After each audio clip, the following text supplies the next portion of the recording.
हिंदी पद्यखंड जयशंकर प्रसाद श्रद्धामन। देखिए,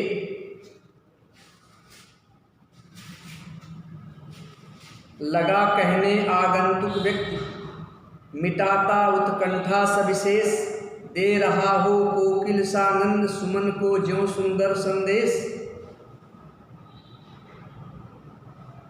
वह आगंतुक व्यक्ति अर्थात श्रद्धा मन से कहने लगी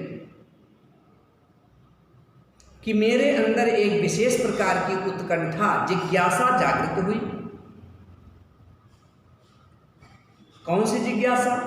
भरा था मन में न उत्साह। मेरे मन में एक उत्साह, नवीन उत्साह भरा हुआ था कि मैं भी धरती की ललित कलाओं को सीखूं, ललित कलाओं का ज्ञान प्राप्त करूं, क्योंकि मैं इधर रहा गंधर्वों के देश, पिता की हूँ प्यारी संतान, क्योंकि मैं गंधर्व देश की रहने वाली हूँ और अपने पिता की एकलौती संतान हूँ।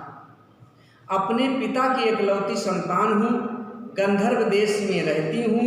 मेरे मन में एक नया उत्साह जागृत हुआ था कि मैं धरती की ललित कलाओं का ज्ञान प्राप्त करूं।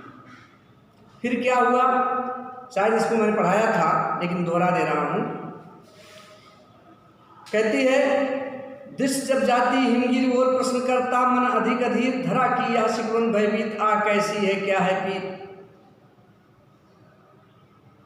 श्रद्धा कहती है, जब मेरी दृष्टि पर्वत की तरफ जाती है, हिमालय पर्वत की ओर जाती है, तो मेरा मन अधीर हो जाता है और उस अधीर मन से प्रश्न निकलता है। कौन सा प्रश्न निकलता है? कि धरा की यह सिकुड़न भयभीत, कि यह धरती सिकुड़ गई और सिकुड़ करके यह इतनी ऊंचाई पर चली गई और हिमालय बन गया। मेरा मन बार बार इस प्रश्न की तरफ जाता है कि धरती जो है प्रलयकालीन समय में धरती सिकुड़ करके इतनी ऊंचाई पर चली गई। कैसी है क्या है? यह कैसा अजीब खेला है। जब यह धरती सिकुड़ी हुई होगी तो इसे कितना कष्ट हुआ। धरती जब सिकुड़ी होगी तो इसे बड़ा कष्ट हुआ होगा। यह प्रश्न मेरे अंदर बार बार पहुंचता है। मेरी जिज्ञासा बढ़ गई। बढ़ा मन और चले ये पैर, शैल मालाओं का श्रृंगार, आँख की भूख मिटी या देख कितना सुंदर सा। मेरा मन बढ़ गया। मेरा मन इस जानने की इस जिज्ञासा के प्रति आगे बढ़ा। मेरे पैर चलने लगे।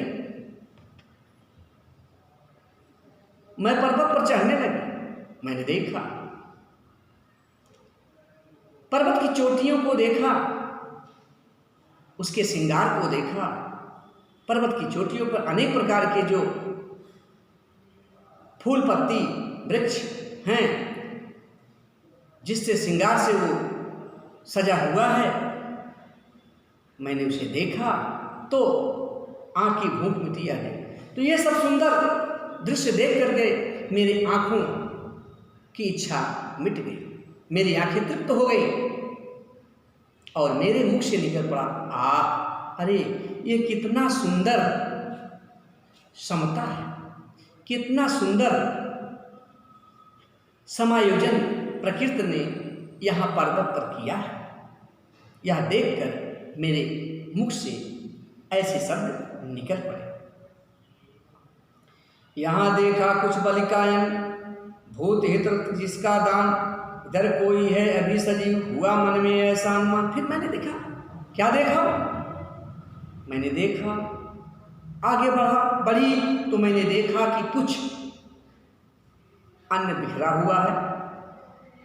बलिका, हवन कुंड में जो अन्न स्वाहा किया जाता है, वो बलि का अन्न मैंने देखा कि यहाँ बिखरा हुआ है।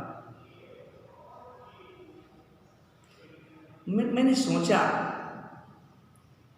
ये किसके लिए दान किया गया? भूत हित किसका यह दान?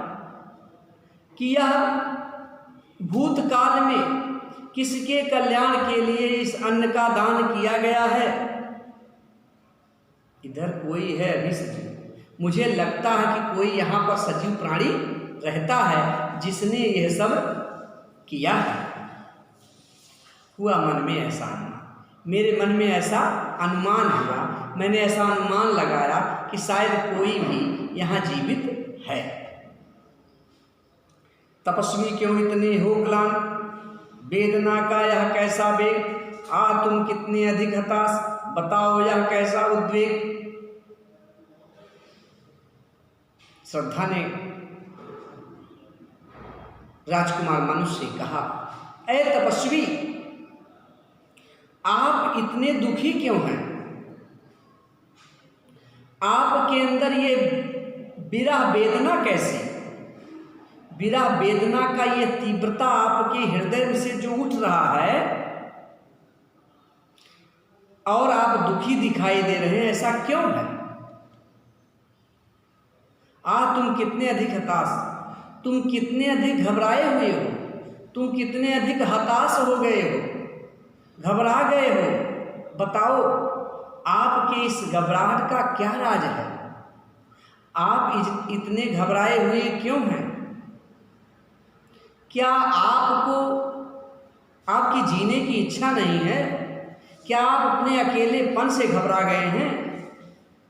बताओ हे तपस्वी, बताओ तुम इतने दुखी क्यों हो? तुम्हारे अंदर ये वेदना क्यों है? तुम्हारे अंदर वेदना की ये तीव्रता क्यों है? और तुम इतने अधिक हताश क्यों हुए हो, घबराए क्यों हो? बताओ ये जो आपके अंदर एक प्रकार का की घबराहट की दुंदुभी बज रही है, इसका क्या कारण है? इस तरह से श्रद्धा ने मनु से पूछा। आप सौंदर्य देख लीजिए, ये एक कालजयी कृति है। श्रद्धा मनु हमारे पूर्वज कहे जाते हैं। आधुनिक छंद है, खड़ी बोली, भाषा खड़ी बोली है, सब शक्ति लक्षणा विभिन्ना है, श्रृंगार रस है, आधुनिक छंद है और अनुप्रास अलंकार। धन्यवाद।